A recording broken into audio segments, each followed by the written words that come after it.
어느 시대를 막론하고 마치 교과서처럼, 마치 정답을 주는 것처럼 늘 우리에게 흔들리지 아니하는 답이 한 가지가 있습니다. 그것은 하나님과 관계가 무너진 자에게는 샬롬이 주어지지 않는다는 것.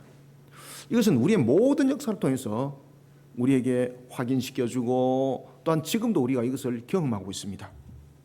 이 속에 하나님의 절대 주권적 주관하심이 있고, 그리고 살아계신 하나님의 우리를 오늘도 이끌어 가심에 있어서 지켜 그리고 보하심이 이 속에 함께 있기 때문에 하나님과 관계라는 부분들이 성립되는 겁니다. 하나님과 관계를 우리가 다른 표현으로 말하면 신앙이라고 말하는 거죠. 신앙이 무너지면 끝난다는 이야기입니다. 이스라엘 역사에 있어서 이런 부분들이 역사 가운데서 큰 두 사건으로 조명되었던 것이 있습니다. 하나는 BC 722년 북이스라엘이 아수르에 의해서 멸망을 당했을 때고, 또 한 사건은 BC 586년 남유다가 바벨론에 의해서 멸망을 당했던 사건, 하나님과 관계가 무너짐이죠. 신앙이 무너짐이죠. 역사는 이러한 것들을 우리에게 조명해 주고 있습니다. 그런가 하면 여러분들이 달려왔던 우리의 세계의 역사를 한번 돌이켜 봅시다. 그러면은 신앙이 없는 나라들은, 불신앙 가운데 있는 나라들은, 우상 숭배에 있는 나라들은 어떻게 됐는가? 우리의 역사를 보자고요. 역사를 여러분 보시면은 아수르가 애굽 전에 물론 여러 나라들도 있었습니다만 애굽에 대한 나라들, 그리고 또한 아수르에 관한 나라들, 바벨론에 관한 나라들, 그런가 하면은 또한 페르시아에 관한 나라들, 전부 다 제국이잖아요. 헬라에 관한 나라들, 로마에 관한 나라들, 전부 다 제국이지 않습니까? 온 세계를 다스렸던 최강력한 힘의 군사력과 그리고 또한 정치력과 모든 부분들을, 심지어 문화권까지 함께 쥐고 있던 그들, 공통점입니다. 이 모든 세력의 중심에 있었던 그들의 공통점들은 전부 다 우상 숭배였습니다. 그런 나라들이 지금 지구상에 존재하고 있나요? 단 한 나라도 존재하고 있지 않습니다. 단 한 나라도. 세계에서 최강이라고 자랑했던 나라의 존속, 역사는 증명합니다. 아무리 강력한 힘을 가지고 정치력을 가지고 문화력을 가졌을지라도 우상 숭배가 만연한 나라들, 떨어지는 낙엽과 같았고 지는 꽃과 같았습니다. 그 속에는 하나님의 절대 주권적 주관하심이 있는 거죠. 하나님과 관계적 측면이 무너지면, 다시 말하면 하나님을 향한 신앙이 무너지면 끝난다는 겁니다. 느헤미야는 예루살렘의 성벽을 재건하면서 산발락과 도비아로부터, 그 무리들로부터 수 없는 공격을 받습니다. 생명 위협도 받는 거죠. 심지어 이들이 이스라엘 내부에 자신들의 편을 만들어 놨던, 그러면서 내부의 분탕질도 일으키고, 그러면서 얼마나 느헤미야를 흔들었는지 모릅니다. 느헤미야는 안팎으로 흔들릴 수밖에 없었습니다. 그런데 느헤미야서를 1장부터 13장까지 쭉 진행해 놓으면서 보십시오. 느헤미야가 흔들리지 않습니다. 왜 흔들리지 않을까요? 그에게는 딱 한 가지가 있었습니다. 하나님을 향한 신앙, 하나님과의 관계를 바르게 세우고자 하는 그 신앙이 몸부림을 치는 거죠. 그 신앙이 몸부림 속에 하나님께서 느헤미야를 딱 붙들어 놓는 겁니다. 그 속에 하나님의 절대 주권적이 있고, 그리고 그 속에 하나님의 주관하심이 있고, 그 속에 하나님의 은혜가 있는 것이죠. 오늘 우리는 느헤미야를 통해서 하나님의 지키심과 보호하심을 보게 됩니다. 하나님을 향한 신앙으로 세워진 느헤미야, 그 느헤미야가 신앙의 정계를 지켜내기 위해서 종교개혁을 일으킵니다. 사랑하는 성도 여러분, 우리가 살아가면서 가장 먼저 생각해야 될 것이 무엇일까요? 가장 먼저 행동을 취해야 될 것이 무엇일까요? 그리고 우리가 세상을 살아가면서 반드시 결정을 할 때에, 선택을 할 때에 반드시 먼저 생각해야 될 것이 무엇일까요? 그것은 다름 아닌 신앙입니다. 신앙. 어떤 선택과 어떤 결정을 내릴 때도, 어떤 환경 속에서도 우리는 오늘 본문의 느헤미야를 주목하셔야 됩니다. 느헤미야처럼 항상 신앙의 관점으로 먼저 자신을 돌이켜보고 환경을 비춰보면요, 길이 생겨요. 신앙은 이분법적이고 삼분법적인 부분들로서 보시면 안 됩니다.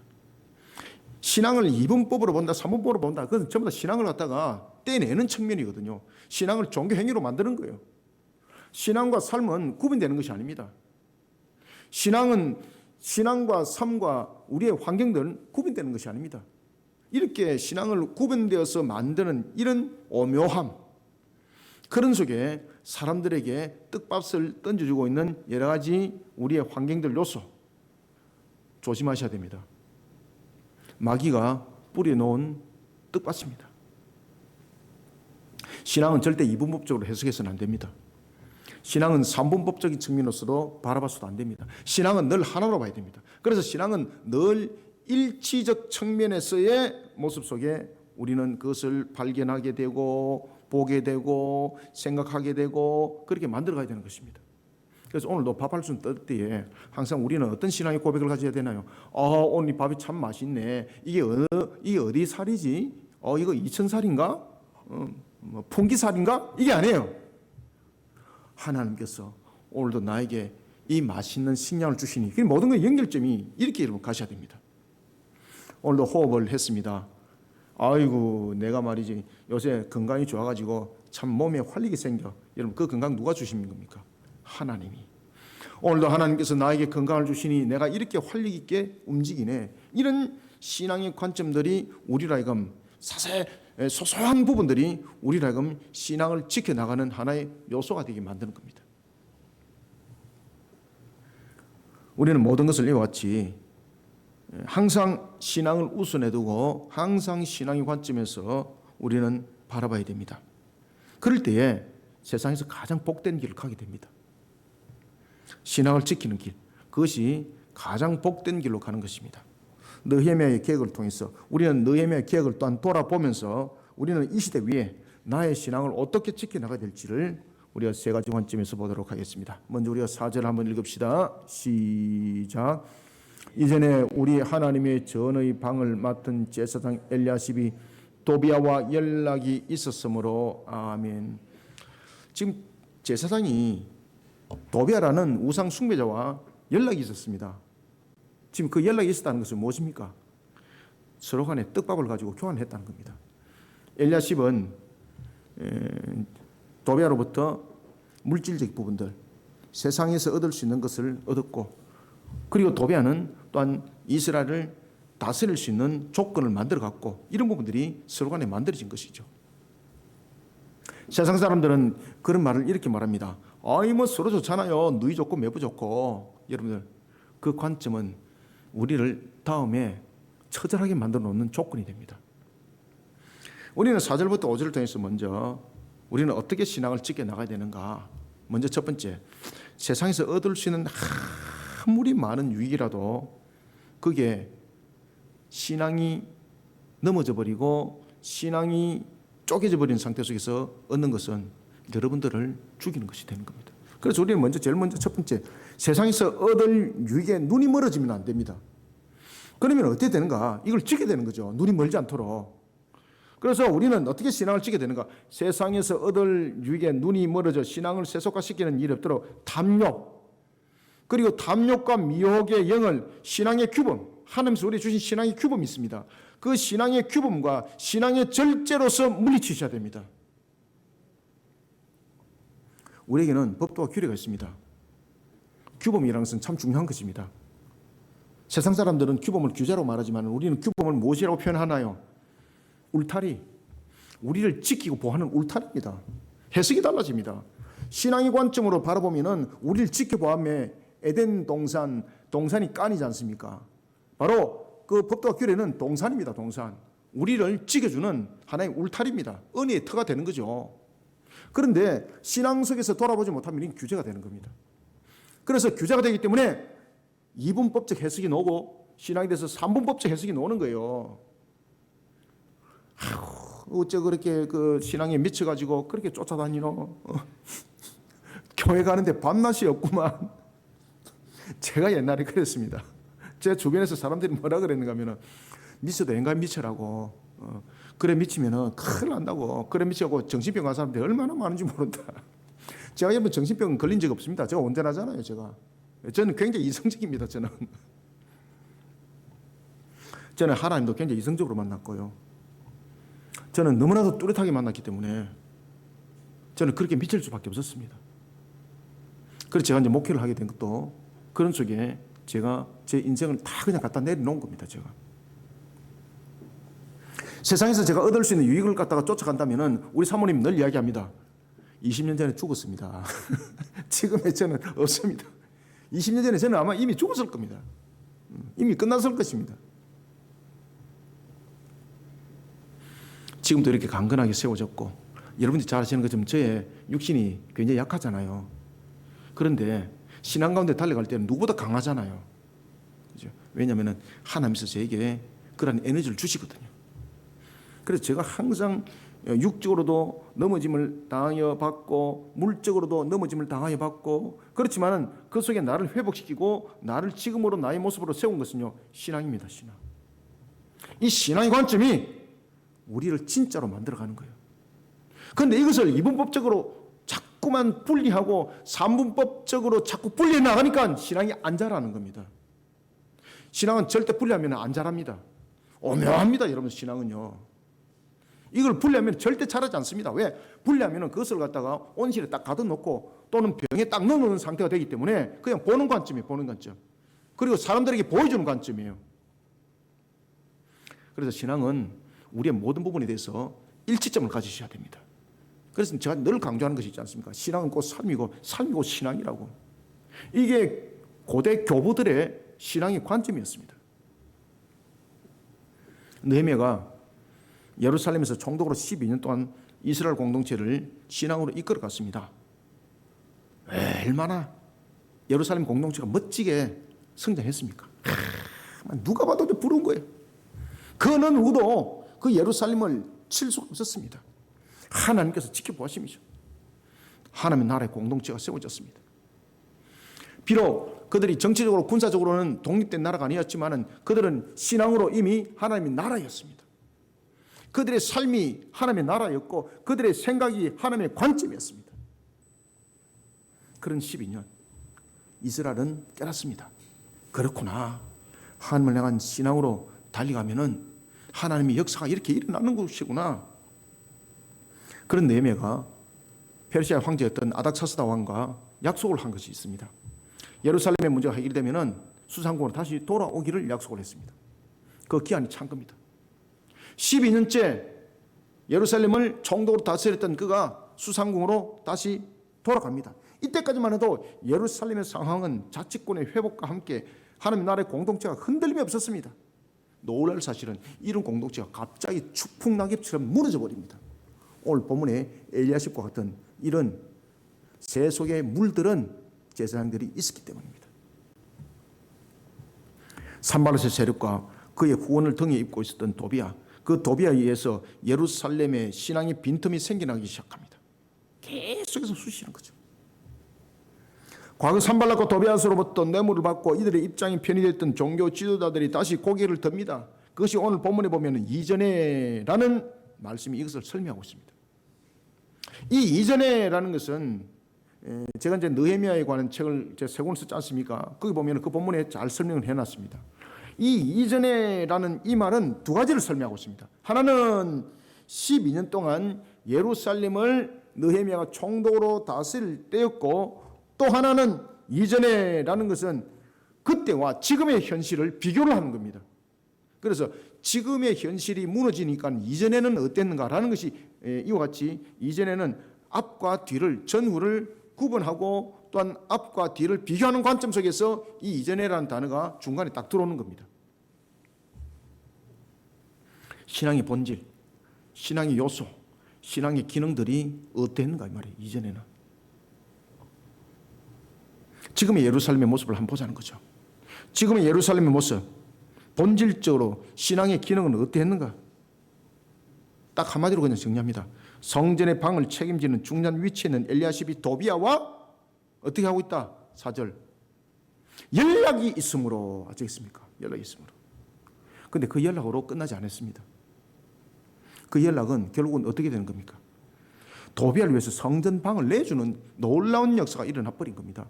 저와 여러분들의 신앙이 이런 모습이 되는 겁니다. 그래서 신앙과 삶을 이분법으로 딱 만들어 놓으면 오늘 본문의 이 모습 그대로 나타납니다. 종교라는 부분들로서 만들어 놓고 신앙이 종교로 하는 부분들로 만들어 놓고 우리의 삶들의 모습을 만들어 놓는 이 문법 조심하셔야 됩니다. 반드시 무너집니다. 엘리야십이 바로 그 모습입니다. 하나가 무너지니까 전체가 다 무너져 버리는 겁니다. 자신에게 유익이 생겼습니다. 세상적 측면에서 뭐 떡밥이 내 입에 왔습니다. 덜렁 물었습니다. 와, 이거 괜찮네. 그런데 그것이 불신앙입니다. 뭐 어떨까봐. 하나님도 뭐 이해하시겠지. 여러분들, 하나님은 이해하시는 것이 아니라 하나님은 공유로우신 분입니다. 반드시 값이 있습니다. 반드시. 그 떡밥 먹으면 안 됩니다. 그거 달고도 오묘합니다. 그거 먹어보면 끝내줍니다. 그거 먹은 순간 끝나는 겁니다. 여러분들. 엘리야십이 딱 그 모습이 된 겁니다. 도비야가 떡밥을 딱 던진 거죠. 이게 웬 떡이냐? 그러니까 이 엘리야십이 종교라는 부분들과 자신의 모습들이라는 부분들과 정치라는 부분들로 삼부법으로 만들어버린 거예요. 그러면서 놀라울 사실 그 다음 단계에 들어가는 겁니다. 성전의 방을 책임지고 있던 엘리야십이 굉장히 중요한 위치에 있거든요. 이 엘리야십이 도비야를 위해서 성전방을 내줘버린 거예요. 그런데 그 성전방에는 무엇이 있었을까요? 성전방에서는요, 성전에서 쓰는 굉장히 중요한 예물들이 그 속에 있었어요. 그걸 전부 다 밖으로 다 드러내버린 거예요. 껍데기만 그냥 종교인 거예요. 껍데기만 종교고 안에는 전부 다 세속이라는 더러운 것들로 가득 채워져 버린 거예요. 떡밥을 먹으면 딱 그렇게 되는 겁니다. 도비야를 위해서 성전방을 내어줍니다. 이곳에서는 소제물과 유향과 그릇과 11조 예물과 거제물이 두는 거룩한 방이었습니다. 신앙의 원칙과 근본을 지켜내는 거룩한 신앙의 방이었습니다. 이런 방을 우상 숭배자인 도비야가 딱 또 알을 터는 겁니다. 그러니까 이제 끝나게 되는 거죠. 이제 세상에서 얻을 자신의 유익에 눈이 멀어 신앙을 팔아먹었습니다. 신앙을 지켜낸다는 것은 하나님의 창조 목적을 지켜내는 중요한 행위 가운데 하나입니다. 만약에 여러분들이 신앙을 지켜내는 측면에서의 어떤 행위적 결정을 했다. 그러면 하나님이요, 여러분들 반드시 기념책에 기록합니다. 하나님께서 기념책에 기록하는 것과 그리고 행위책에 기록하는 것은 완전히 다릅니다. 신앙을 팔아먹는 행위는요, 하나님께서 행위책에 딱 기록합니다. 끝나는 겁니다. 그거는. 그런데 신앙의 절개를 지키기 위해서 정말로 몸부림치는 자들은 하나님께서 기념책에 딱 기록합니다.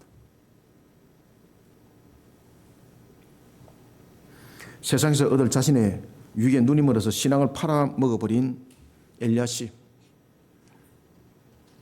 그런데 신앙을 지켜낸다는 것은 굉장히 중요합니다. 왜냐하면 하나님의 창조 목적을 지켜내는 중요한 행위가 되기 때문입니다.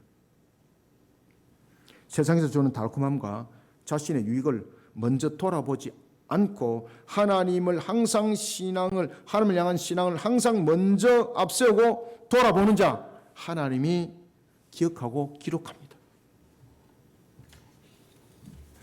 무슨 책에 기록한다 그랬습니까? 기념책에 기록합니다. 기념책에. 신앙을 팔아먹은 자의 모습이 행위책에 기록이 된다면 신앙을 지키기 위해서 몸부림을 치는 성도의 모습, 하나님이 기념책에 기록합니다. 그런데 이 두 책에 기록되어진 것이 달리 나타납니다. 요한계시록 20장 12절에 보면 행위책에 기록된 자는 반드시 심판을 불러오게 됩니다. 그런데 말라기서 3장 16절에 하면 기념책에 기록되어진 자는 하나님을 경외한 자들의 이름이거든요. 그런 자들은 하나님에서 특별한 소유주가 되게 하고 그들을 하나님의 특별한 소유로 삼을 뿐만 아니라 그를 아낄 것을 약속했습니다. 그를 아낍니다. 그러니까 세상이 그를 침노하지 못하게 하고 세상이 그를 무너뜨리지 못하게 하고 세상에서 부족함이 있으면 하나님께서 그를 부어주시는 거예요. 4절과 5절 2절을 읽습니다. 시작. 이전에 우리 하나님의 전에 방을 맡던 제사장 엘리야십이 도비야와 연락이 있었으므로 도비야를 위하여 한 큰 방을 만들었으니 그 방은 원래 소재물과 유향과 그릇과 또 레위 사람들과 노래하는 자들과 문지기들에게 11조로 주는 곡물과 새 포도주와 기름과 또 제사장들에게 주는 거제물을 두는 곳이라. 아멘. 여러분들, 이 거룩한 방에 있는 이 기물들과 예물들이 없어지니까 레위인들이, 제사장들이 먹고 살 길이 없는 거예요. 그러니까 레위인들이 어떻게 됐을까요? 성전을 떠나버리는 거예요. 성전을 떠나버려가지고 직업을 가지고 성전을 이탈해버리는 거예요.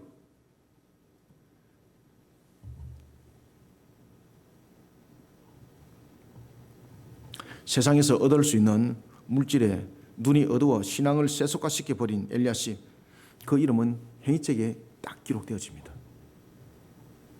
여러분, 세상에서 얻을 유익에 눈이 멀어져서 신앙을 세속화시키는 일, 자신의 영혼을 팔아먹는 행위가 됩니다. 열왕기상 21장 20절과 21절은 증가합니다. 네가 네 자신을 팔아 여호와 보시기에 악을 행하였으므로 내가 재앙을 내려 너를 썰어버릴 것이다. 썰어버리면 당합니다. 세상에서 얻을 유익을 위해서 바알이라는 우상 숭배자요 마귀의 앞잡이가 되었던 북이스라엘 왕 아합 어떻게 됐습니까? 자신이 원했던 세상 영광을 누렸나요? 아닙니다. 길랏 하못에서 아람 군대에서 처참한 처우를 맞이했습니다. 그리고 자신의 아내 이세벨도 끝났던 것이죠. 뿐만 아니라 자신의 딸 아달랴가 유다에서 7년 동안 그 나라가 다스림을 받았지만은 하나님께서 총정리 다 해버려요. 아합의 집안을 총정리해버립니다. 하나님께서 썰어버리는 겁니다. 하나님께서 그 행위책에 딱 기록된 자 하나님께서 반드시 멸해버립니다. 사랑하는 성도 여러분, 세상에서 얻을 유익에 눈이 멀어져 신앙을 세속화시키는 일이 없도록 탐욕과 미혹의 영을 신앙의 규범과 그리고 신앙의 절제로 물리쳐야 됩니다. 규범은 이미 하나님께서 우리에게 주신 것입니다.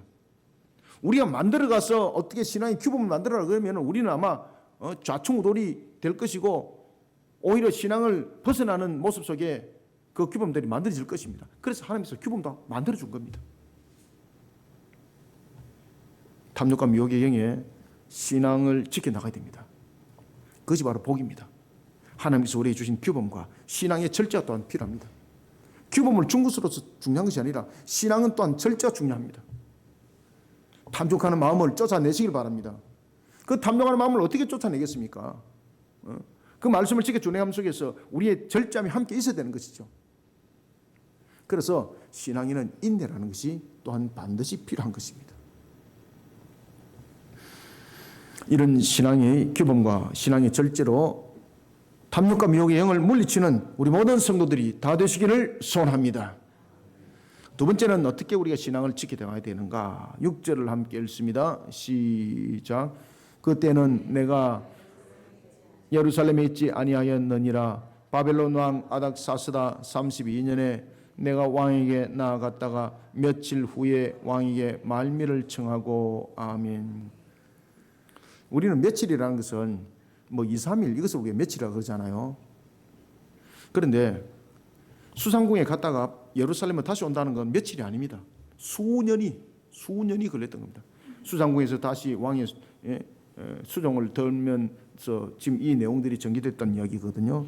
우리는 두 번째로 어떻게 신앙을 지킬 것인가? 두 번째 6절부터 8절을 통해서요. 악한 목적을 이루기 위해 수단과 방법을 가리지 않는 사탄의 집요한 공격을 하나님의 거룩한 분노로서 물리치는 성도들이 되시길 바랍니다. 그런데 이 거룩한 분노는 어떻게 만들어지는가도 잘 아셔야 됩니다. 악한 세력의 집요함은 혀를 내둘 정도입니다. 악한 것들은요 절대 포기하지 않습니다. 여러분 이단들 보십시오. 얼마나 찔깁니까? 그죠? 끔찍끔찍 놀래잖아요. 우리는 성경 공부하자 그러면 좀 다 튀어가잖아요. 도망가잖아요. 무슨 이유가 있고 이래서 시간이 안 되고 저래서 시간이 안 되는데, 근데 이단들이 성경 공부하자 그러니까 그곳에는 완전히 벌떼처럼 달라들잖아요. 그죠? 왜 그럴까요? 그들이 아마 술을 잘 부려서 그럴 것입니다. 아닙니다. 끊임없이 계속해서 접촉을 하는 거예요. 계속해서 끈질김. 마귀 앞잡이들은 끈질깁니다. 여러분들 언제까지 포기하지 않습니까? 죽을 때까지 포기하지 않습니다. 마귀는 죽을 때까지 포기하지 않습니다. 혀를 내두를 정도입니다. 한번 실패했다고 안 멈춥니다. 우리는 한 번 실패하고 두 번 실패하면 낭만에서 돌아서잖아요. 그런데 안 돌았습니다.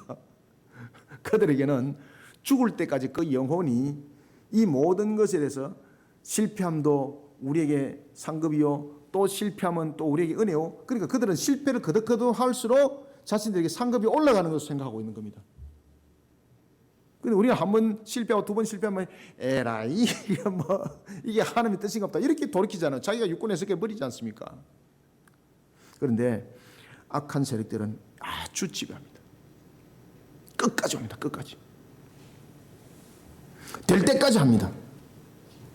오늘 도배해 보십시오. 도배 지배함은 제사장 가정과 정략 결혼을 통해서 그 뜻을 이룹니다. 여기서 멈추지 않습니다.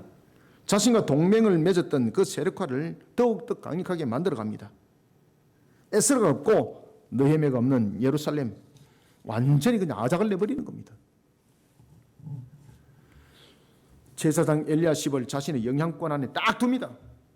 그러면서 성전의 큰 방을 차지했죠. 이를 통해서 성전의 기능과 역할을 완전히 마비시켜버립니다. 모든 것을 자신의 영향권 안에 딱 두게 되는 겁니다. 이런 사건과 연결되어 등장한 한 단어가 있습니다. 며칠 후입니다. 며칠 후. 우리는 며칠 후 요단강 건너서 가는데 여기서 며칠 후 여러 상황들을 고려해 볼 때 느헤미야가 예루살렘으로 다시 돌아오기까지는 분명히 몇 년이 걸렸을 것입니다. 그 거리도 만만치 않거든요. 약 한 1400km. 만만치 않습니다, 여러분들요. 그럼에도 불구하고 왜 느헤미야는 이것을 며칠이라는 간격으로 표현했을까라는 것입니다. 이 속에는 무엇이 있는 겁니까? 예루살렘의 상황이 매우 급박했다는 것이고, 그리고 예루살렘을 귀환하기 위해서 느헤미야가 굉장히 서둘렀다는 뜻이에요.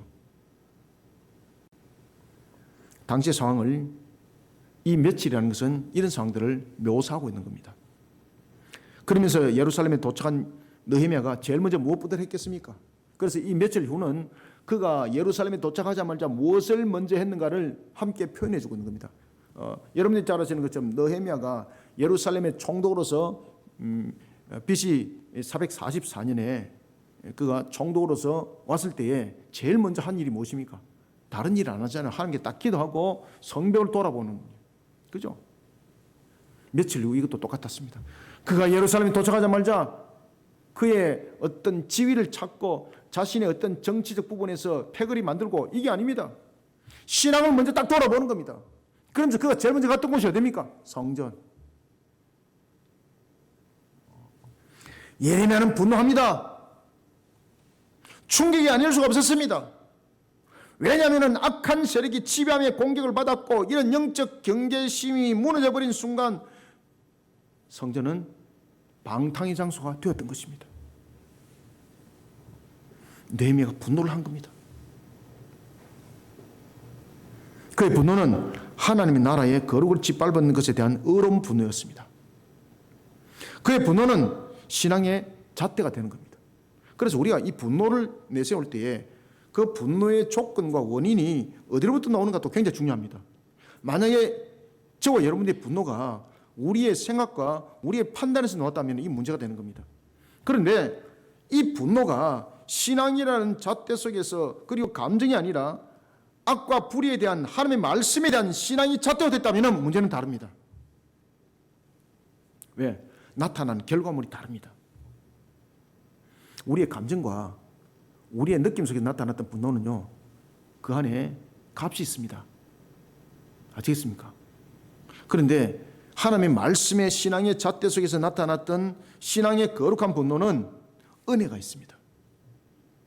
값은 징계를 말한다면 은혜는 결실의 열매입니다. 똑같은 분노인데 완전히 다릅니다. 그래서 늘 신앙의 관점이 그만큼 중요하다는 것을 여러분들이 분별하시고 판단하셔야 됩니다. 가족들 가운데서 남편이 좀 신앙이 객기를 갖다 의로운 분노를 바라시길 바랍니다. 이거 그 가정의 열매됩니다.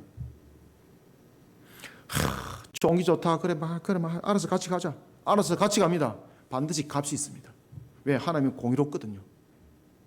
여러분들이 의로운 분노를 바랬을 때에 그 가정에 나타나는 은혜의 열매는 결실입니다. 그런데 의로운 분노가 아니라 다른 분노를 나타냈을 때, 성질을 부리고 이럴 때는 반드시 값입니다. 징계입니다. 느헤미야가 분노합니다. 어떤 분노일까요? 어려운 분노죠. 신앙의 분노죠. 그 신앙의 분노 속에는 무엇이 있다고요? 결실이 있고 은혜가 있습니다.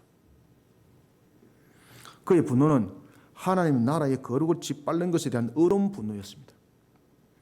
그의 분노는 감정이 아니었습니다. 죄악과 불의를 향한 하나님의 말씀에 따른 신앙이 잣대가 된 겁니다.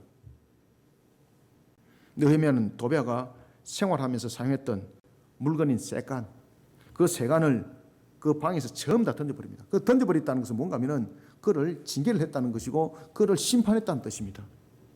너희 놈 안 나가, 이게 아닙니다.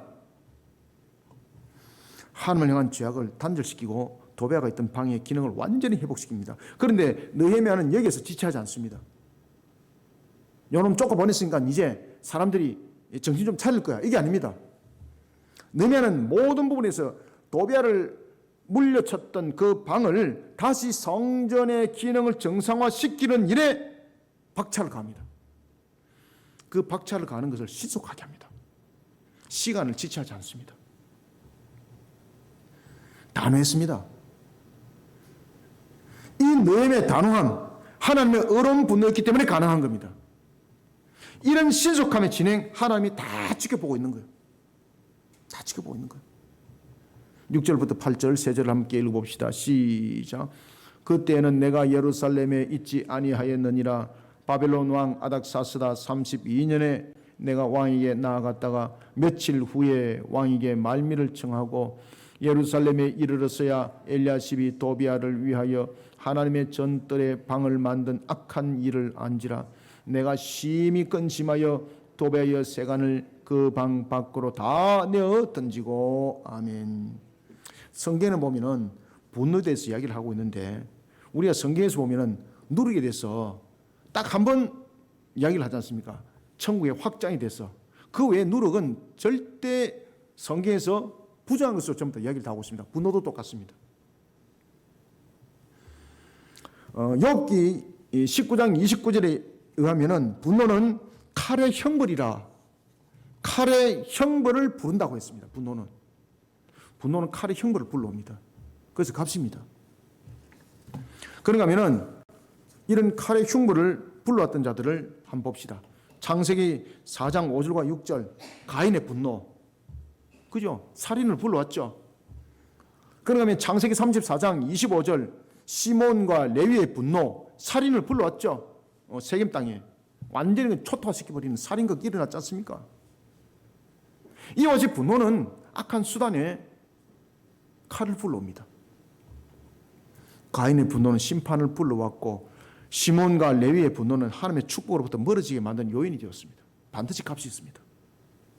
그러나 신앙의 분노는 다릅니다. 그래서 여러분들이 분노를 낼 때도 신앙의 분노를 내시길 바랍니다. 그래서 부부관계도 우리가 여러 가지 부분에서 진행을 하다 보면 좀 성질날 때도 있잖아, 그죠? 그때도 여러분들 이렇게 화를 내시길 바랍니다. 남편을 해서 이렇게 화를 내시기 바랍니다. 아이고 아브라함의 축복을 받은 남편아, 이렇게 분노하시기 바랍니다. 자녀들 향해서도 여러분들이 아이고 유다의 축복을 받은 누구누구야, 이렇게 어려운 분노를 내시길 바랍니다. 그래야만이 악한 분노 속에 이겨나갑니다. 분노는 감정과 생각을 그리고 우리의 이성을 통해서 물론 나타나기도 합니다만 이것이 신앙으로서 성화됐을 때는 그 모습이 달라집니다. 은혜를 맺어갑니다. 은혜를. 가인의 분노, 시몬과 레위의 분노 전부 다 하나님의 축복으로부터 심판으로부터 멸망이 당함이었습니다. 그런데 신앙의 분노는 다릅니다. 사무엘상 15장 16절 이하에 보면 불신앙 가운데 놓여있던 사울을 향한 사무엘의 분노, 하나님의 음성이었습니다. 그리고 사도행전 17장 16절에 보면 우상으로 가득한 아덴을 향한 사도 바울의 분노 나타나거든요. 그 분노, 하나님의 마음과 하나님의 뜻을 전하는, 하나님이 기뻐하는 분노입니다. 그런 분노 속에는요, 하나님의 은혜가 있습니다. 반드시 은혜가 있습니다. 사랑하는 성도 여러분, 악한 목적을 이루기 위해 수단과 방법을 가리지 않는 사탄의 집요한 공격을 하나님의 거룩한 분노로 이기고 물리치는 그러면서 신앙을 지켜내가는 우리 모든 성도들이 다 되시길 소원합니다. 마지막으로 세 번째 구절을 읽읍시다. 시작. 명령하여 그 방을 정결하게 하고 하나님의 전의 그릇과 소재물과 유향을 다시 거리로 들여 놓았느니라. 아멘. 마지막으로는 신앙을 지키는 것은 신앙의 현대화를 추구하는 것에 있지 않습니다. 말씀의 저장고를 견고하게 세우는 원칙 있는 신앙의 자세로 이루어가야 된다는 것을 잊지 마시길 바랍니다. 지금 구절에 보면은 느헤미야가 그 방을 하나님의 말씀대로 전부 다 복원시킵니다. 자기 생각대로 하지 않습니다. 원래 있던 하나님의 말씀대로 전부 다 복원시킵니다. 그러면서 나중에 뒤에 보시면은 레위인들이 다시 살아납니다. 레위인들이 영적으로 다시 살아납니다. 말씀의 근본으로 틀을 이룬 것은, 그리고 말씀으로 저장고를 만드는 것은 그만큼 중요합니다. 사람들이 미련하다 할 정도로 말씀의 원칙들을 지켜나가시길 바랍니다. 그러면 영적으로 반드시 성장이 되겠습니다. 오늘도 여러분들이 영적으로 성장했기 때문에 지금 이 자리에 있는 거예요. 여러분들이 만약에 영적으로 성장하지 못했다면 오늘 여러분 잘 아시는 것처럼 설 명절 어디로 가겠습니까? 우상단지한테 가야 되는 거잖아요. 그런데 여러분들이 그 우상 앞에 서지 않고 지금 예배를 드리고 있지 않습니까? 신앙은 어떤 것들로도 미화돼서는 안 됩니다. 항상 하나님의 말씀으로 저장고를 만드시길 바랍니다. 그 속에 진가가 우러나는 겁니다. 신앙의 영적 경계선이 무너지면 심각한 상태가 됩니다. 자신의 삶이 타락에 이르고 불의와 함께해도 여기에 대해 하나님으로부터 임할 징계와 심판을 돌아보지 않게 됩니다. 무섭습니다. 영적 마비가. 하나님을 향한 두려움이 나타나지 않습니다. 영적 배전이 주는 선물입니다. 영적 승리도 선물을 주는데 영적 배전도 선물을 줍니다. 이 영적 배전은 어떤 선물을 주는가? 하나님을 두렵지 않게 만드는 거예요. 그런가 하면 또 하나님으로부터 멀어지게 만드는 거예요. 그럼 결국은 하나님으로부터 징계와 심판밖에 없습니다. 그런 영적 배전의 선물, 그 값과 징계, 심판의 강력한 값으로 돌아오는데 이것이 이스라엘 역사 속에 나타났죠. 앞에도 제가 서두에 말씀드렸던 것처럼 이스라엘의 BC 722년에 북이스라엘의 멸망의 사건, 그리고 BC 586년에 남유다의 사건, 멸망의 사건, 이것들 전부 다 그 값입니다. 느헤미야는 성전의 영적인 부패와 타락을 몰고 온 도비야 용납하지 않습니다. 그는 도비야를 성전에서 쫓아낸 것으로 사역을 마무리하지 않습니다. 하나님의 말씀대로 복원시킵니다. 자기가 원하는 대로 해놓지 않습니다. 자기가 원하는 대로 해놓는 것은 또 다른 도비야입니다. 이 조심하셔야 됩니다. 항상 하나님의 말씀의 저장고를 만드셔야 됩니다. 내 생각대로 다른 것 다 쫓아내고 내 생각대로 하는 것은 내 생각대로의 또 다른 하나의 우상을 만들어 놓는 겁니다. 내 생각대로가 어디 있습니까? 우린 연약함이고 우린 부족함이고 무지함인데, 우린 재성을 가지고 있는데, 내 생각대로가 아닙니다. 말씀대로입니다. 말씀대로. 내가 생각할 때 이렇게 말하지 마시길 바랍니다. 말씀에 의하면은 이렇게 말씀하시길 바랍니다. 하나님 말씀대로 성전의 기능을 그는 회복시킵니다. 분명히 도배를 내쳤습니다. 그 도배를 내치고 난 뒤에 자기가 생각하는 대로 그 방을 만들었다. 이러면 또 다른 도배입니다. 느헤미야는 하나님의 말씀 저장고를 하나님 말씀대로 합니다. 느헤미야는 말씀대로. 하나님 말씀대로 성전의 기능을 회복시킵니다. 성전의 그릇과 소재물 그리고 유향을 다시 그 방에 들여 놓습니다. 하나님의 말씀에 입각한 성전이 되도록 합니다. 어떤 성전요? 내가 원하는 성전이 아닙니다. 내 빛깔을 나타내고 내 철학을 나타내고 아닙니다. 교회는요, 목사의 철학을 나타내는 장소가 아닙니다. 목사님의 목회 철학은 어떻습니까? 죄송합니다. 그렇게 물으시면 안 됩니다. 교회는 목사의 목회 철학으로 가는 곳이 아닙니다. 그러니까 교회가 개인 집단화가 되는 거죠. 내가 가는 곳마다 사람을 끌고 다닙니다. 내가 가는 곳마다 수십만이 모여듭니다. 그건 신앙이 아닙니다.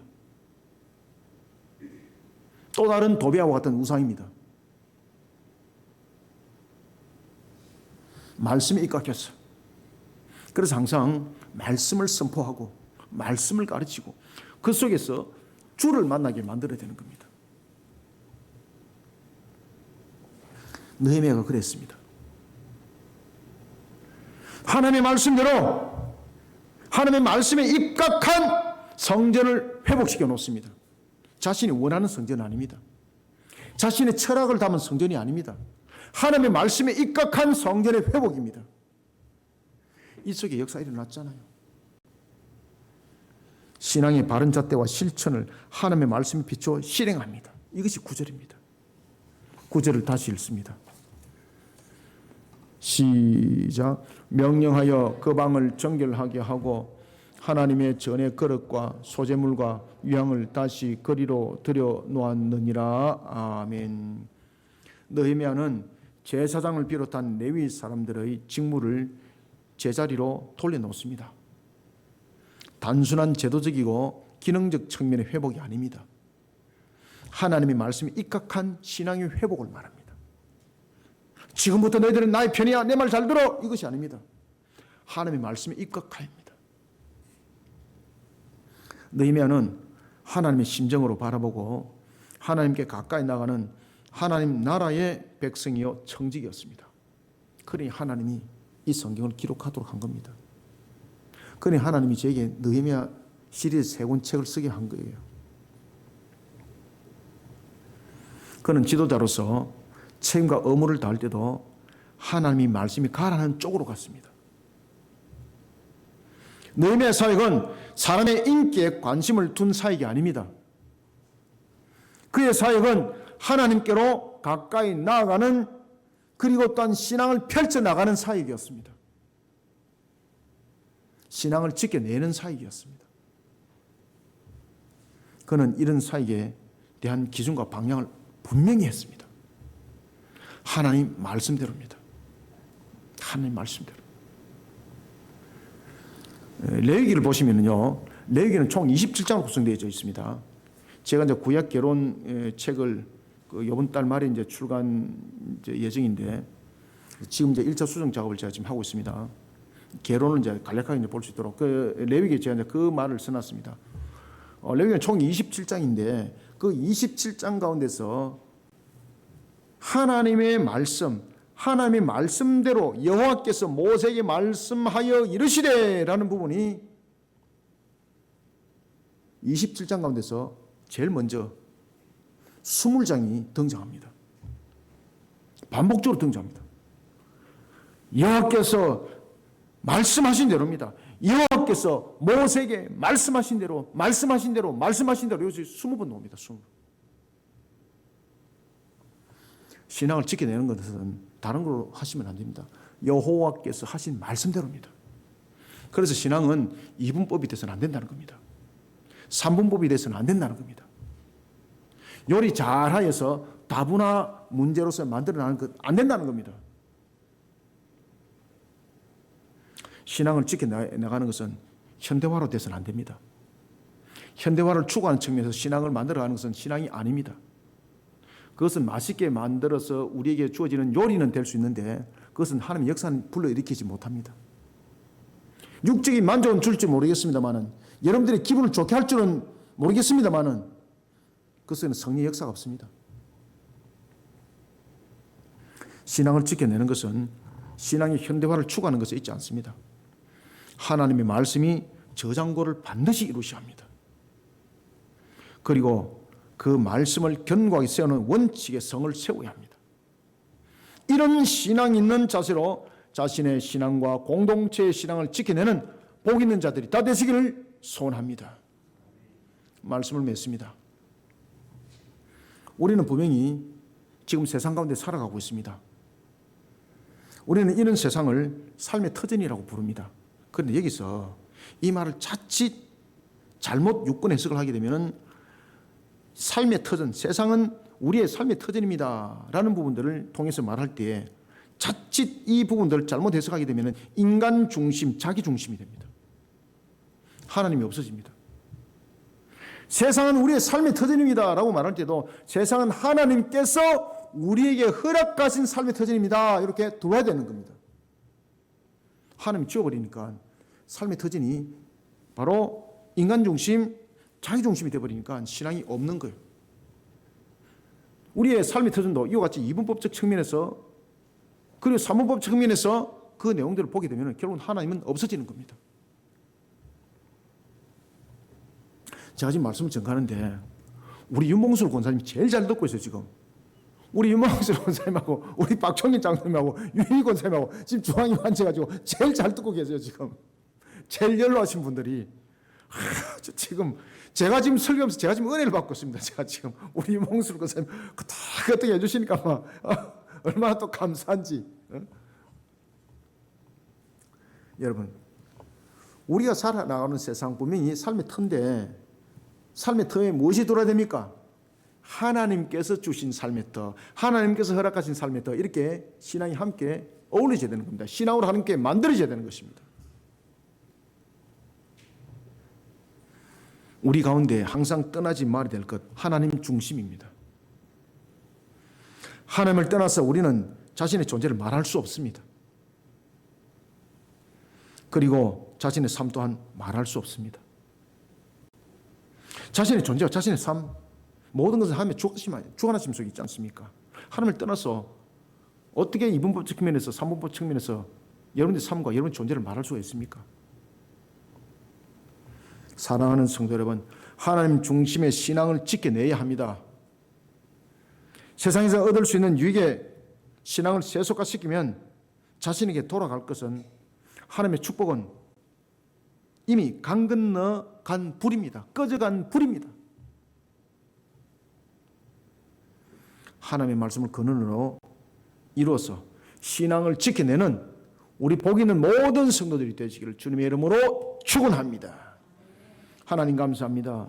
주께서 오늘도 우리에게 베푸시는 은혜 속에 신앙을 지켜내는 근본들, 그 원인과 그 모든 것이 하나님의 중심을 이루고 하나님의 중심을 이룬다는 것은 결국은 말씀의 근본과 근원을 이룬다는 것이니 이러한 속에 우리의 신앙의 울타리가 견고하게 세워지게 하여 주옵소서. 나라를 살려내는 일에, 민족을 살려내는 일에, 가정의 공동체를 그리고 딴 교회 공동체를 건강하게 살려내는 일은 결국은 자신의 주장과 생각이 아니라 자신의 철학이 아니라 하나님의 신앙으로 회복됨이 없고 그 하나님의 향한 신앙은 말씀의 중심이 반드시 세워짐을 다시 한번 더 각인합니다. 말씀의 중심이 세워지기 위해서는 말씀을 배우는 자가 되어야 합니다. 하나님, 우리 성도들이 정말로 말씀을 배우는 일에 앞장서는 자들이 되게 하여 주옵소서. 주의 주신 말씀을 알지 못하고 어찌 말씀이 지켜지겠습니까? 말씀을 알아야지 말씀이 지켜지고 말씀을 알아야만이 지켜지는 울타리가 되는데 하나님의 말씀을 알지 못하고 어찌 울타리가 세워지고 만들어지겠습니까? 하나님의 말씀을 2024년 배우는 일에 힘쓰고 애쓰는 우리 모든 성도들이 되게 하여 주시옵고 하나님의 말씀에 견고한 성을 세워 정말로 주께서 우리에게 이미 축복하신 그 복을 마음껏 누리는 온 가정들, 영적으로 건강하고 강건한 공동체, 풍성함을 이루는 우리 가정과 공동체 모두를 이루어가게 하여 주옵소서. 오늘도 주신 말씀으로 이 말씀이 은혜의 틀을 이루고 주께서 뻗으시는 복된 손앞귀로 역사하여 주시길 소망하며 예수님의 이름으로 기도드립나이다. 아멘.